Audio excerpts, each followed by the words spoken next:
Record. Okay, we are recording now. There we go.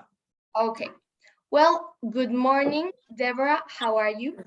I am doing very good, thank you.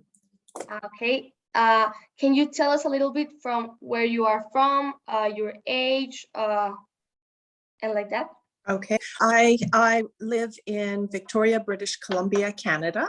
I just turned 60 years old, and I've lived in Canada all of my life. Ooh, that's so interesting. Well, thank you very much for joining us in these interactions and to help me discover more perspectives about this topic. Okay, we're gonna start with the first question, and it is, Deborah. Okay, no, let me, okay. It is now here. Okay, the first question will be, what is your perspective towards the street femicides and the sexual harassment, and how did you acquire this perspective? Ooh, I have to say, honestly, in Canada, we are so lucky. And I don't think I've ever, well, no, that I stand corrected because I was just talking about this the other day. It's been so long ago, I've forgotten. I have dealt with sexual harassment in the workplace. Not at my age now so much, but certainly back when I was my very first career position as such in a law firm. And I started in the records room, which was just the filing room basically. And I appeared to have caught the eye of the owner of the law firm. And he quickly offered me a position, a trainee position, because he knew I didn't have any experience. And it became very apparent very quickly. From my perspective, I knew his history and I thought, I got this, you know, it only works if I'm willing to go there, and I wasn't. So I decided to take the opportunity. The increase in salary was considerable, so I decided to take it.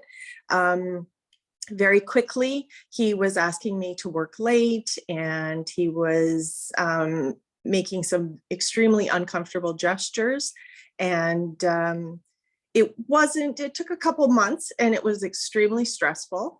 But when he realized that his advancements weren't going the way he had planned, he decided to let me go. And by that point, it had taken an emotional toll on me. I was seeing a counselor, I was suffering depression, and he really beat me up emotionally. And I agreed to take a medical leave of absence. Thankfully, that was an option for me, on the condition that my position would be held, not with the firm, not necessarily working for him, but at the firm. Because I had rent, I had car payments, I had things to do, and it was agreed upon. I spoke with the office manager, a very, very nice man. Everything was organized. And I took the leave, got myself much in a better frame of mind and headspace. And when I returned, the office manager was gone. They had no record of my employment, and I was just wiped off there was nothing to go back to. So that was lesson number one. I've never worked for a law firm since, because I did then try to fight it. And I contacted several lawyers, and nobody wanted to touch him with a 10-foot pole. He was probably the most prominent lawyer within that area that I lived in, and nobody would even touch it. So that was my first experience with that, embedded deeply in my mind. And it was truly disgusting that he felt that he had the right to do that. I haven't had, and perhaps because I went through that the first time, I haven't had too many other incidences. I've worked in industries where it's has the potential, like working in restaurants and things like that, in bars, serving drinks and meals and stuff like that. And you're always going to get people expressing, but it was easy. It was an environment where it's easy to just laugh it off, and you had lots of people around, and I felt really relatively safe. On the street here in Canada, it increasingly so, especially as of late with the whole Me Too movement. I mean, it has expanded the awareness so broadly that I think men are scared to even talk to women. I worked for the federal government for 30 years.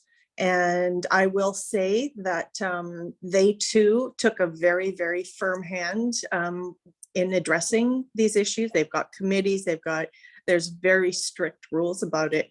I think for the most part, it definitely improved the situation. I don't think it'll ever eliminate it completely. But it has been of many of my colleagues, both male and female, that it almost sterilizes the environment to a point that people are just scared to have fun and just talk. That was, when I guess the onus is kind of on you as a person to choose your friends and the people you associate with carefully. When it's unsolicited, that's one thing. But when it's a group of friends and then somebody overhears you joking and then they take it to the next level, and it's like, wow, like it just becomes very sterile, and everything's become so careful but overall, for the benefit of everybody, I suppose, it has its place, and you have to have those guidelines, especially in a large department like that, where you've got people coming from all over in different, different nationalities, different protocols, different ideals. So all in all, it's a good thing, but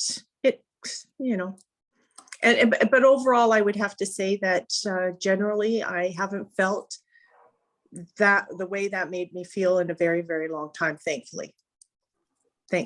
That's great. That's great, because like I think many women struggle with this every day, and I don't really have the chance to imagine like what is that for them. Yeah, and I will say too, and it's interesting because I know there's a lot of and I don't know how to say this, it sounds odd. Like, I know you hear people saying that they're prejudiced against because they're women, or they're overweight, or they're not pretty enough, or they're but I will say, and not by any means to say that I was pretty, but I think the perception is often that you white privileged, and you're attractive, you're young, you and that sometimes I probably struggled more with that than actual sexual intimidation or harassment. And that came from other women. That didn't come from men. And so it's interesting. It's not just a very stereotypical scenario where probably the worst were from women. And depending on the industry too. I've worked in the clothing industry and retail, and women can be the toughest ones of all, so it's a broad spectrum for sure. And actually, most of the cases, many people, as you said, think it's only one type of situation: men like attacking women, men being violent verbally, emotionally, physically to women. But the reality is that misogyny is not only in men. Like, I think it's like a systemical thing that we all, you and me, like subconsciously learned, because it is like so big that we like breathe those concepts. And that's why I think it is so difficult to overcome this type of problems, because there's not only like 1 billion and one victim, like everyone Mhm. can become a billion, like without even noticing. In every comment, in every joke, in every meme, in every criticizing to other women, like there is the problem, you know. It is not only on the streets, it is not only on a rape, like Yeah. it starts from the childhood, you know. And Yes. that's why Yes. it is so shocking, like to see, as you said, like other women criticizing other women, or like normalizing this kind of violence. Like Yeah. it is so shocking and like difficult to believe, you know, because those women also struggle with those problems. So like why do they promote like this, you know, Yeah. like you It's hard to understand? understand for sure. For sure. Yeah. And like you said, it comes in so many different shapes or sizes. To be able to easily identify a villain in any environment is nearly impossible. And I guess the lesson is you just need to really have and be encouraged from a very young age and continue to develop it as the years go by, but a very, very strong sense of who you are and knowing your own worth, and just knowing your basic right from wrong in your mind, and listen to your gut. And regardless of the consequences, uh, it will prevail in the end. But that's a tough thing when you're facing losing your job, and so it's very unfortunate. But hopefully, at very least, if we have, I was going to say, if we have safeguards to prevent that from happening. But the problem is you get into a he said, she said, and then on the other flip side, you have people who somebody makes them mad, or you don't like the decision they made, and then they retaliate with a false accusation. Like, wow, it's just so huge, And so complex, like so there's no complex. just one reason. It's like a huge like web, you know. Yeah, yeah, oh, absolutely. And I have a question, like for example, I know that these types of, I don't know, the statistics change from country to country. For example, here in Mexico the statistic is horrible, it is very scary. Like in the streets, now the number has elevated. Before was like 10 or 9, now is 11 or 12 women are Oh, killed wow. every day. Oh my And God. yeah, it's here, it's like a huge problem, and it's something like we deal very like directly. Like for example, I cannot walk to like 4 blocks away in the night because like I can't, like my parents literally say to me like you cannot, like it's Wow. not safe. But I have like research about Canada, and in earlier projects in earlier years I have discussed with Canadian like students, and they told me that the statistic in Canada is very low. It's actually like it must be zero. I'm not saying like it's okay, it's never okay, but Yeah, the statistic is lower. It's like 1 or 2 women uh, per 1 or 2 days or per week. So yeah, I have the curiosity, like how do you feel in your own streets when you walk? Like do you feel totally. fear or No, no. I'm more scared of bears and raccoons. No, okay? no. I mean, obviously you have to have your wits about you. You don't go late at night, going, you always be with somebody, or you have, your keys in hand, through your finger. Like you take the necessary precautions, because there's crazy people out there, so you just, you have to be smart about it. But typically, and especially where we live, I could walk around outside all day long and not, like I said, I'd be more concerned about a wild animal coming out and attacking me, because we have a lot of forested areas. So, We do not here in Victoria, especially. We're just so blessed. I mean, we really are. My husband recently had to go over to Vancouver for baseball, and while he was there, he was hearing rapid gunfire, and it was like, because he was in an area of town where, and that's just never heard of here, you know. So and primarily it would be, if it did happen, it would probably be downtown after a night of drinking, and you're out and you're alone. And but most people just take the necessary precautions, and you don't hear about it very often at all, Okay. which I'm very, very grateful for. Yeah, of course. Yeah. And the community is very good. Like if there was one incident, like a warning goes out, it's massively publicized, and everybody's on high alert, and there's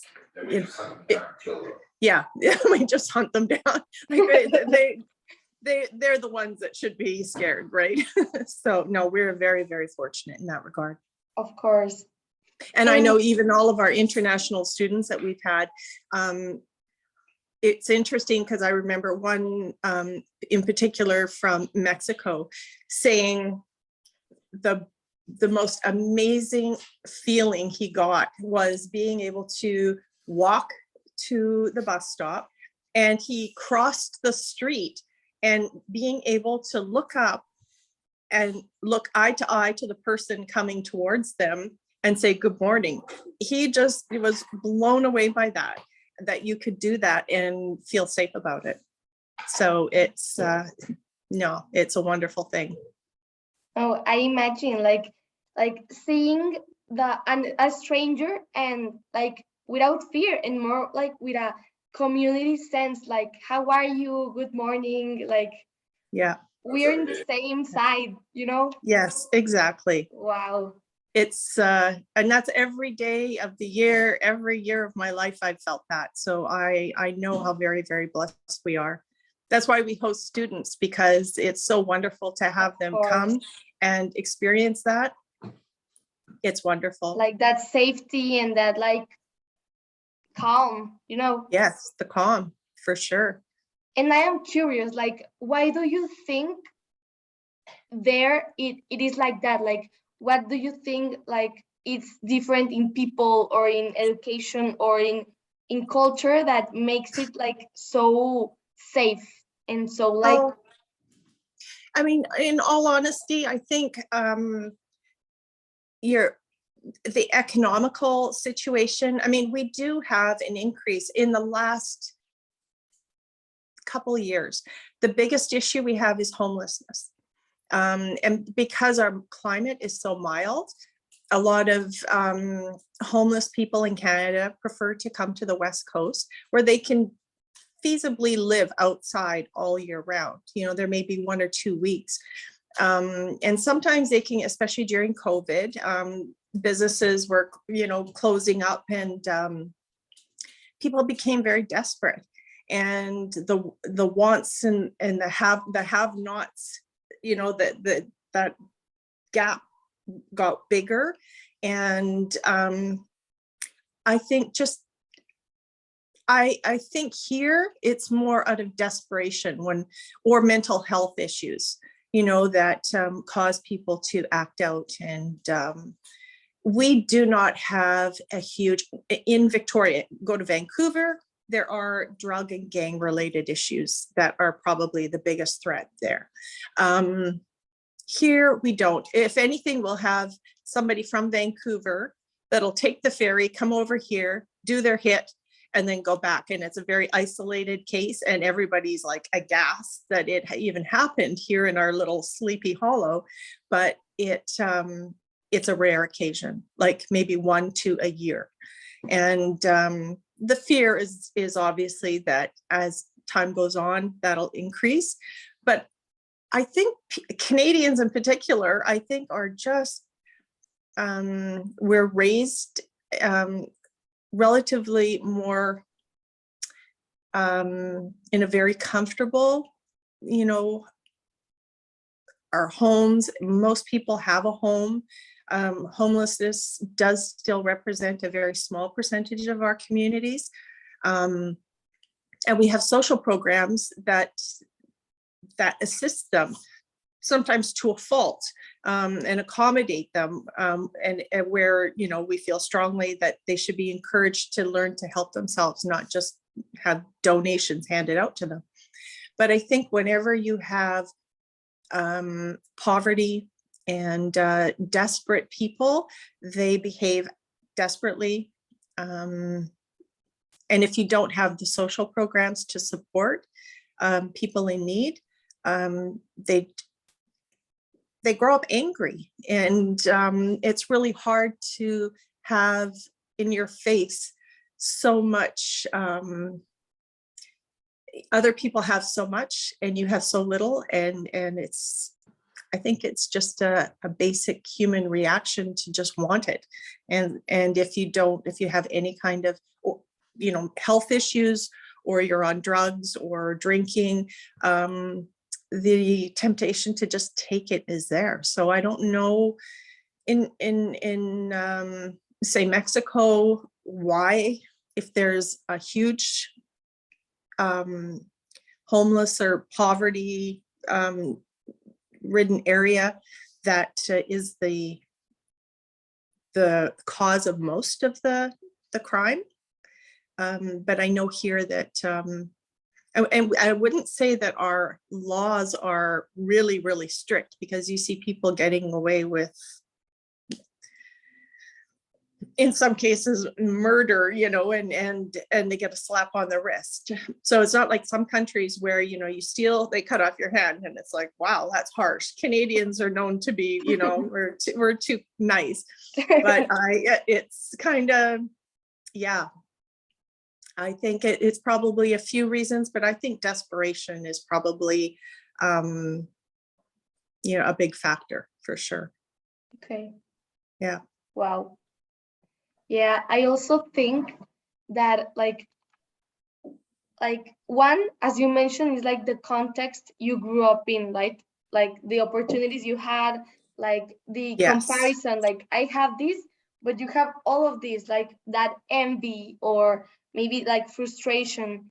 And I also think that like these problems, as I mentioned before, start, I think, from the childhood. Like if you Yes. saw misogyny and violence in your parents, or like the people who raised you, or your environment, your community, then like the most possible thing that will happen is that you do the same, because when you're a kid, you don't know what is right, what is wrong, so you just absorb that concepts, that attitudes, that behavior. And Absolutely. as you mentioned, maybe in Canada, like the parenting is more comfortable, like more, I don't know, more warm. I don't know how to describe it. Like maybe like the emotions are more easy to like open up to your parents, etc. And what I have seen in Mexico is that many families, luckily not mine supports me in every Yes. way, Yeah. but many families are like, for example, in boys, he's like, you cannot cry, you need to be tough, man up. Yeah. Like all of those concepts are Yeah. total misogyny, because if like a man is crying or fragile, all of his other little boy friends are gonna say like, oh, you're gay, Yeah. you're weak. Like all of these concepts, imagine them, like learn them since you are 6 years old. Sure. Like total Yeah. confusion and total like Yeah. fear. So Absolutely. And it's heartbreaking, and you're absolutely right. It all starts at home, right? You know, and when you're, as a child, raised in an environment where it's eat or be eaten, how can you expect them to grow up and be anything else? So yeah, it's deeply seated in the home environment for sure. And opportunities, you know, and that's where I know we have very strict, you know, our teachers and our, you know, like even if they fail at home, I mean, we do have systems where that can be reported, and social systems where the kids can be taken from their home. And I don't know if in all countries that's the same. It's not perfect because kids fall through the cracks all the time. But, you know, it just takes a parent, a coach, a teacher, a neighbor to step in and say, no, no, no, no, no. That, I know that is predominantly a very strong driving force in with Canadians. There is a high standard to be good parents, and to, you know, they've got parent classes that you can take, and you know, and even when you're you know, pregnancy, you have to go through the pregnancy sessions and just learning to be a good parent. And but the program's really good if people attend them, right? But here it's almost a norm. And you're right. I mean, if violence and abuse is a norm in your household, you don't, there's, what chance do you have, right? What chance? Yeah. Exactly. And then you have women doing drugs, hardcore drugs, and having babies. And these children are born already, you know, with dependencies. It's, I don't know. To me, it's criminal, but it's criminal. Yeah, it is. Yeah, and for example, like, I don't know how this is there in Canada, but like, for example, here, it's almost like a vicious circle, because like sexual education is such a taboo, and like in schools, like there is, I don't know how to say it in English, but it's called pin parental, o sea, pin parental, and it is like just the concept of the parents don't liking the schools, even the public schools too, like say proper, like a proper sexual education. So many young people, and especially young girls, like grow up with this ignorance, and like they don't, like, this is a fact, like they don't even know how babies come from. So then like a boyfriend or a boy like just do it with her, and she doesn't even like know what is happening. And like all this confusion like comes through, and then like she gets pregnant. She didn't even know how to avoid that, and then society like uh judges her, and like the stereotype like just increases, like because It's this horrible. happens a lot with like indigenous girls or girls Yes. from small towns. And Mhm. there is like this big stereotype that they always get pregnant. And yes, like it happens, but it is not their fault, because since they were girls, they didn't know like what to do. And then these boys, like they taught them how to, but like with pornography and like with comments, like it is so a problematic like process. And then at the end they cannot like do anything but have the baby, and like no one helps them. So it just like continues and continues and continues, and those kids who were born like do the same, because no one steps in, like the government does not step in to help them, to give them resources.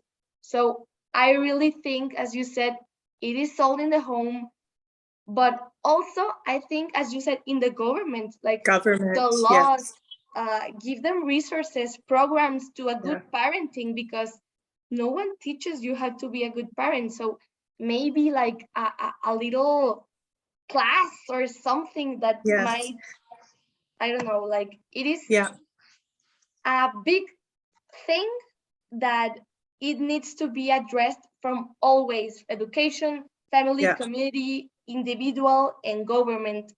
So as you said, like wow, You it is you too can't much. have uneducated children having children and expect there to be a good outcome, right? And I know here, right in schools, they are handing out condoms, they have sexual education. girls like at a very young age, there is a sexual education program. And I know there are parents that still bucket and they don't like it, but there's free contraceptions, clinics. You don't need parents' approval. I think as long as you're, I don't even know what the age, but it's pretty young when they can go and I guess you just have to get over it. It's hard as a parent, believe me, when a 16-year-old comes and says, I want to go on birth control, it's like, oh my Lord. But the ramifications of not, if they're even having that conversation, you have to act, it's tough. But yes, absolutely. Government has to play a huge role for sure. For sure. And thank God here in Canada anyway, that is taken in. Education at every step is huge. That is great. Yeah. Yeah. Wow. And that's why we pay such high taxes. Yeah. But it shows, right? I mean, yes. We have the social programs, we have education is first and foremost. I mean, we don't have it's against the law to not enroll your kids in school. And it's, so the ideals are supported by the government 100% for sure. And our government, there's no corruption. I say that loosely with politics and politicians. There's always a little bit, but when it comes down to those obvious things, yeah, we don't have those issues. So yeah, it truly is. We appreciate it very much, believe me. That is great. Yeah. Yeah, as you said, like without corruption, the things will get done, there will not be someone who limits it or wants like a little of the money, Yeah. Yeah. Like, it will not get so complicated because people will do their jobs. Yeah. Wow. Yeah. Yeah, okay. Absolutely. Wow, I'm really liking this interview. I'm learning so much. Good. Okay, now we're going to pass to the second step of the interview, and I'm gonna share to you some images, okay? Okay. Well, it is here. Can you see?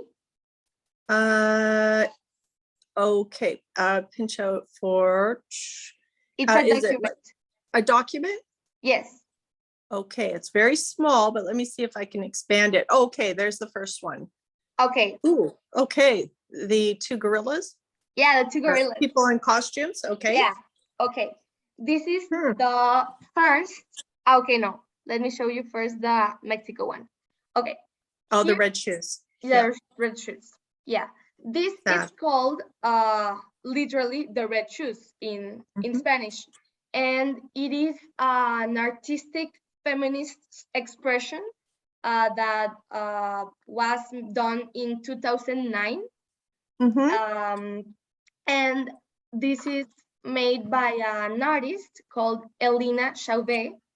And she wanted to portray every one of the women that were killed in that year because of femicides and sexual harassment. So like it was a huge deal, and like thousands and thousands of women went with a pair of shoes, and they all painted them like with graffiti to all be like the exact red, to be like a great artistic composition. And throughout the like the historical town square, they all put like their pair of shoes, and it was like so shocking for everyone at that time because feminism was not like such a open conversation as it is now. So everyone was shocked like to see the actual number, because no one knew, like no one really knew, like it was a giant problem in Mexico. So this was like a before and after in artistic feminism. So I wanna ask you, like, what do you feel? What emotions like wake up in you after seeing this image? Um, I'm deeply moved, and I think it's an amazing, because sometimes people respond to a visual, and it's not enough to people stop reading the news because there's too much negativity. But this speaks loudly and demonstrates clearly the vast numbers we're talking about. I know here in Canada, I mean, this was done in 2009, and bravo. I mean, that's wonderful. We just, you've probably heard in the news, all of the Native schools and all the children. And so we have right now on our Parliament buildings, the front steps, hundreds and hundreds of pairs of shoes and teddy bears and children's shoes and teddy bears that do exactly the same thing, just to mark and be a reminder of the atrocities that occurred and to pay homage and tribute.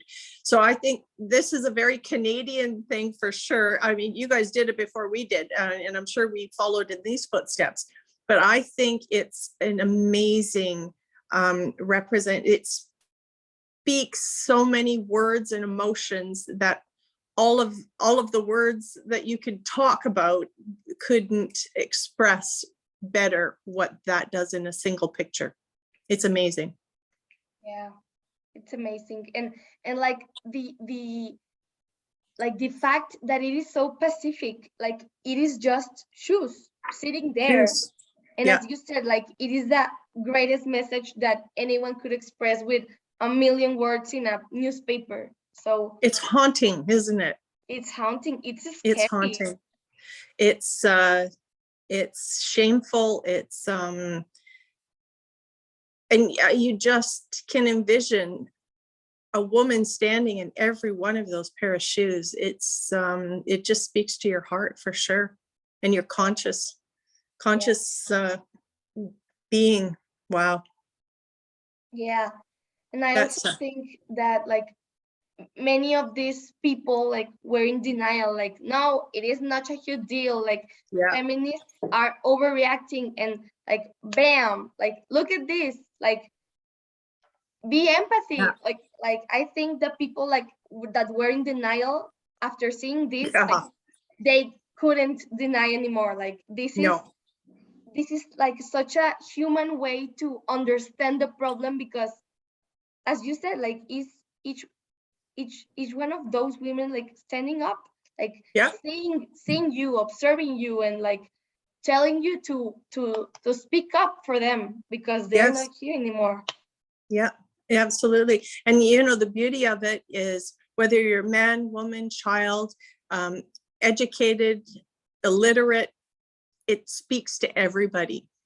Exactly. Everybody can understand that. You don't need an education. You don't need, doesn't matter how old you are. Yeah. When you know, and you can't unknow, you can't unhear, and you can't unsee once you've seen, right? Exactly. That is the power of art. Yeah, absolutely. That's beautiful. Okay, now we're going to continue with the second cultural expression. It is, as you said, it was very similar, and it is one that took place in Canada. Instead of shoes, they were all, as you can see, like pink crosses, showing the femicides that like around that year. I don't really have the year, but it was recent, and it was also like a very powerful statement that feminists did in Canada. And what do you think about it? Like, what do you feel?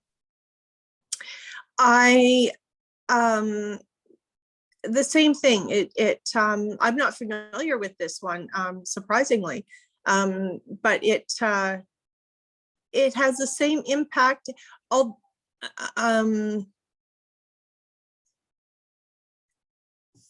I'll say it has the same message. For me personally, not as impactful as the shoes. That's a very personal, individual, because every single pair of those shoes was different and representing a different human being. The Sea of Crosses, it has an impact, and I take it all women, and it does deliver the same message, though, for sure. the enormity of the issue at hand, for sure. Yeah, but I agree with you. Like the first one was like more personal, Yes. more direct, Yeah. and yeah, okay, Yeah. because those pair of shoes literally belong to a woman, Yeah. so it is Yeah. like a bomb, you know. Yes. Yes. Okay. Well, we're going to go to the third one that is a different kind of expression to know like what do you think. This I'm gonna to zoom in. This is a group in the United States, a group of women activists that are called guerrilla girls. Okay.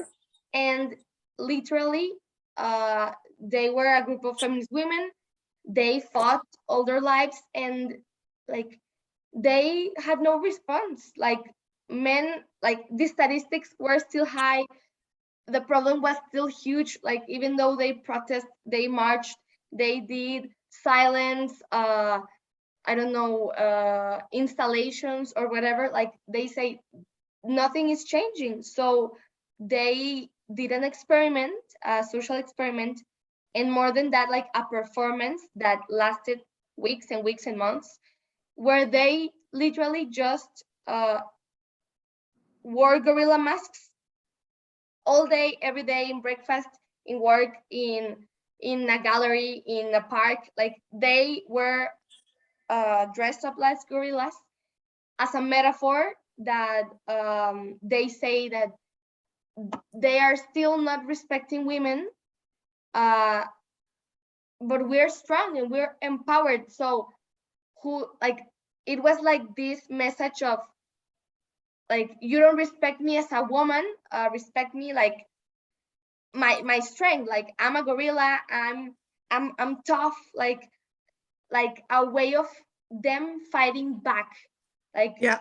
they say this was like a revolutionary message, like empowering, and it was actually already like controversial. Many people was like, what is that? Other people was like, I love it.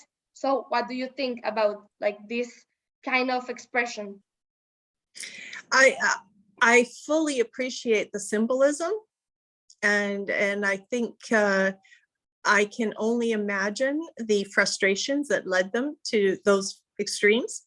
And I love the symbolism. I love what it represents. Um, as far as my sense that perhaps it's effective.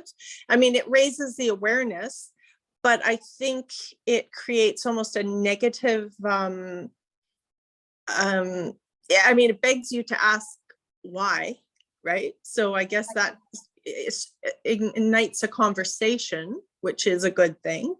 And I think and then anybody hearing the story would go, oh, good, power to you, you know. It would be interesting to know how much good came out of the whole, you know, exercise.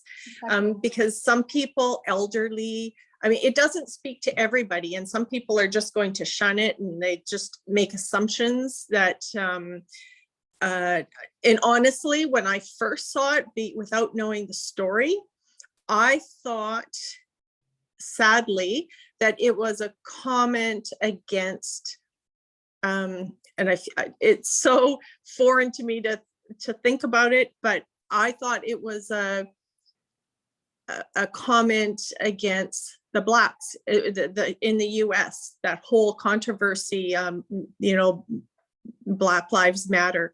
And I thought it was a negative view on Black people in the United States. That was my initial. Once I hear the story, it's like, oh, okay, I get that, but it's easy for it to be misrepresented if people don't take the time to find out what it's about. Yeah, yeah. And like after analyzing, like after all the interviews I have made, like I also have reflected about this one specifically. And at first I was like, yeah, power, like go Yeah. girls. But then like you deepen in the message, and it's actually sad. Like they don't respect you as a woman, like as a human being, at the point that you need to dress up as a gorilla, like to be Yeah. respected. Like Yeah.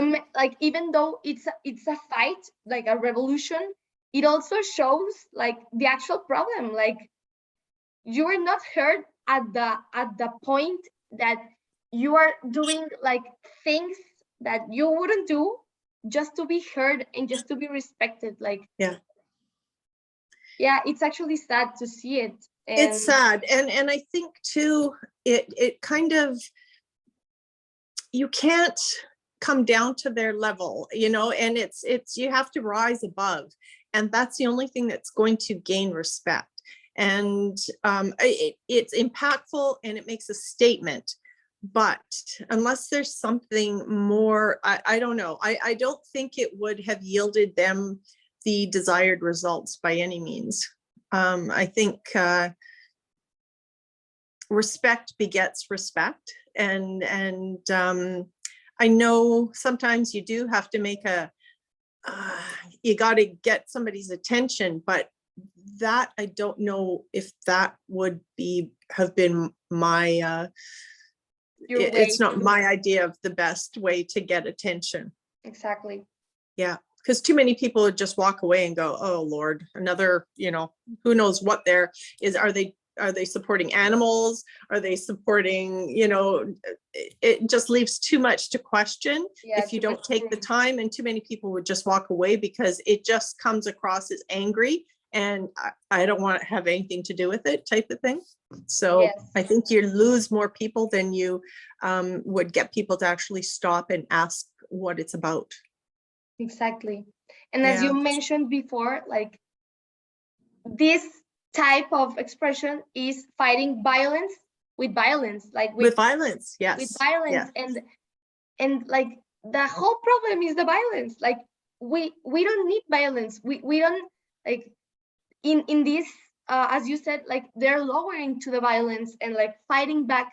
But no, what feminist aims to do is like not fight back, like just demand that respect with more respect, like towards the other, you know.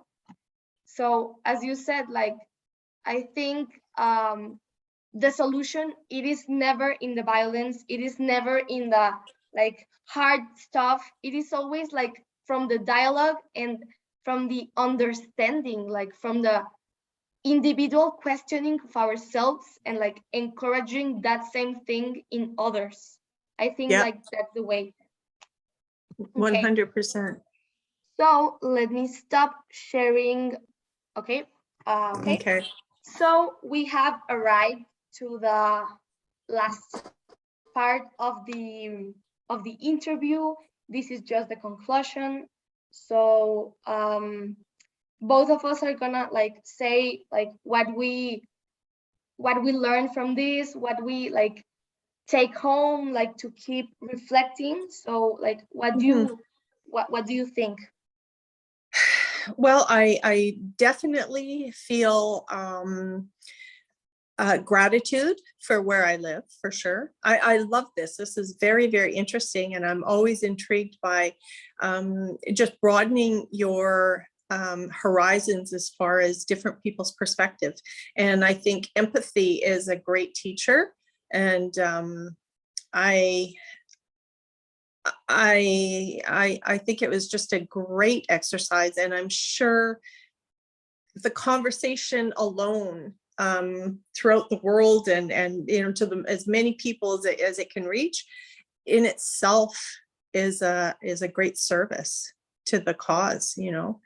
The more people you get talking about it, and to me it's this exercise does more than the gorilla, you know, like it's just, and it's educational, you know, and just talking. Communication is the number one tool, and it cures everything, you know, when you, Exactly. and getting to the root of people's fears, anxieties, understanding what somebody else, respect for another human being, male, female, child, whomever,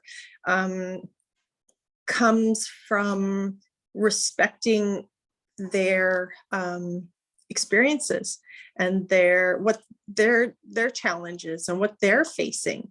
And then it's too easy to look at every person and just assume that everybody's equal. No, there are some very blessed individuals, there are some very challenged individuals, and some very unfortunate individuals. And you have to understand, you would think very clearly, that their reaction to any given situation is going to be very different based on their background. So the more you can communicate and just relay the experience of others, the more you learn and the more empathy you develop as a human being. Thank you very much. That is so true, Deborah.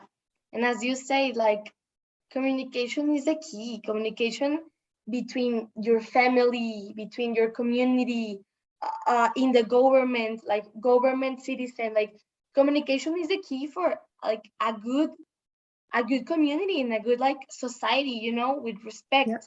And as you said, like, we are human beings, so it is necessary to treat the other like such. Like, if you had a problem, like, say it with words, like, express how you feel, and let the other, that is very important, let the other express as well how they feel about everything. Yes. And yeah, I think this was a great exercise. Like, I really love this project because you get to hear, most like, listen to the other person. In this case, we're all women, because I really wanted to know like the first-hand perspective. Like, and it is such an empowering exercise to hear women from all around the world, and like to know how they feel about this and what they have learned. And most of them were like older than me, all of them, in fact. So it is very cool to know like different perspectives from different ages, different languages, religions, ethnicities, whatever. Like, it is very interesting the way that every aspect of you, like your age, ethnicity, religion, country, whatever, like all those things shape who you are, because and make your experience unique, and make your voice unique. And that's why it is so important to hear and never judge anyone's voice, because everyone has a different thing to say and has a different experience to share. So yeah, everybody has a story, right? everybody has a story, exactly. Yeah. Even from the same family, like Oh, everyone. absolutely. You know what? You raise 3 kids, and all 3 kids have a totally different perspective, you know, from a firstborn to the middle to the baby. They're all, whether you're consciously aware of it or not, you treat them differently based on your experiences. And so yeah, to gain empathy for somebody else's reality is huge. And it's not something you just learn and that's it. It's something you have to continue to work on all the time, and practice and take the time. It's it's a skill that needs to be honed continually, for sure. 100%. Yeah. How many women did you interview? I interview one from Mexico, but like from other side of the country, because all the country has a different context. Right. You from Canada, another from India, but like moved to Australia. So she gave me like the 2 perspectives. And Cool. I will interview another one from France, I hope, and another one that is named Kate, and she's a journalist from Germany. So cool. it is very interesting. Every country is very far away, so the answers really differ a lot. And I'm very grateful for this opportunity. And thank you very much, Deborah, for giving me an hour of your time and helping me figure out the time difference. I was like freaking out. And overall, for like telling me your stories and your experience and listening to mine, because Yeah. that is what dialogue is, like listening and sharing, as you said, communication. Yeah. So thank I you think this is very, very much. wonderful. I'm so glad that that you asked me. It was a pleasure to meet you. You're beautiful and you're just lovely. And I love your brother. I just He love that loves we're you. still in touch. And that's what I love about hosting the students. We currently have one from Germany and Cool. China. And Wow. to see, but and it's interesting because the more we host, the more you realize the commonalities. They're all just kids, they're all just teenagers. Yes, And it doesn't matter where they're from. The core basic beings are all the same, and the rest is circumstance, right? exactly. It's wonderful. So I'm so excited. Keep me in mind if you have any other exercises like this. It was fun. Yeah, very, very Yeah. fun. And be Thank sure to you call me very if you much. come to Canada. Of course, of course. If I go, you're gonna be the first person I call. Absolutely. I hope so. Okay. Wonderful. Well, let Have me a know how you do on your assignment. Thank you very much. Have a wonderful day, week, and month. And thank you. You're very welcome. Let me know how your assignment, if you do a good job on your assignment. I'm sure you will. Your Okay. questions are so insightful and thoughtful, and you have a wonderful sense of empowerment, and you have a good, strong sense of who you are, and that's a beautiful thing in somebody your age. Thank you very much, Deborah. You are I very have welcome. learned today so much about you. Oh, wonderful. And I understand Excellent. why Johnny loves you. Like, you're so awesome and so Aw. wise. Oh, well, 60 years will do that to you, right? Yeah. When you're 60, somebody will say that to you too. Yeah, of course. Awesome. Well, Well, you have a have a great very day and nice day. give my love to your family. Bye. Okay. Bye-bye.